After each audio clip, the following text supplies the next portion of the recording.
Bismillahirrahmanirrahim. Assalamu alaikum. Today is the 27th of May 2021. It's a Thursday.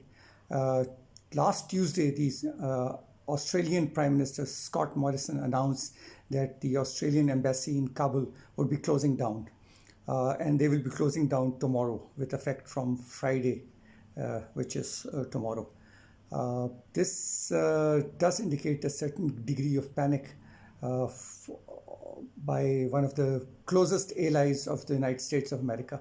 The Australians are part of the so-called Quad against the Chinese, and Australia also is also part of the so-called Five Eyes, or the English-speaking countries which are closely allied with each other. This includes the United States of America, the UK, New Zealand, and Australia. So it's part of a very close-knit society, and it's not part of NATO, but it's a country which, although remaining outside NATO, is a close strategic ally of the United States of America. The Australians had so far 1,500 soldiers deployed in Afghanistan, which has been pared down to a bare 80. The Aussies say that they would be, this is a temporary affair, and they would be returning to Kabul very soon. But the nervousness is palpable. If the Australians are closing shop and moving away, this means that they are really, really nervous. We also see that there is a flurry of movement between the Americans and the Pakistanis. The American high officials are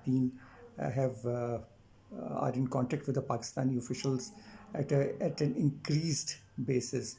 The Secretary Defense Lloyd Austin has been talking to the Pakistani Army Chief. The Secretary of State has been calling both the Foreign Minister as well as the Army Chief. And we also know that a few days ago, the NSAs of the two countries, Jake Sullivan and Moeed Yusuf, met in Geneva. And among other things, they were trying to improve the sagging bilateral relationship, but they also want Pakistan to help them in completing their retrograde operations from Afghanistan. The Pentagon has asked Pakistan that it should continue to keep the ground and airspace open for them. So, nervousness on part of American allies who had so far been part and parcel of the Operation Enduring Freedom. And uh, the withdrawal continues.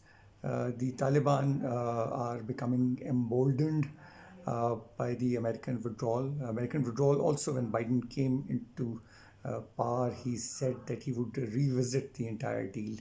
But apart from delaying the withdrawal date of 1st May to 11th of September, nothing much else has been done. The Americans are now all agreed that they must leave Afghanistan. But the worry in Pakistan is that their withdrawal does not create a vacuum which is difficult to fill, or a vacuum which is sucked into a civil war, the kind that happens once the Soviets withdrew from Afghanistan in 1989. So let's hope for the best, and let's hope that there is no uh, violence or chaos in Afghanistan as the Americans withdraw. Thank you very much for listening to me.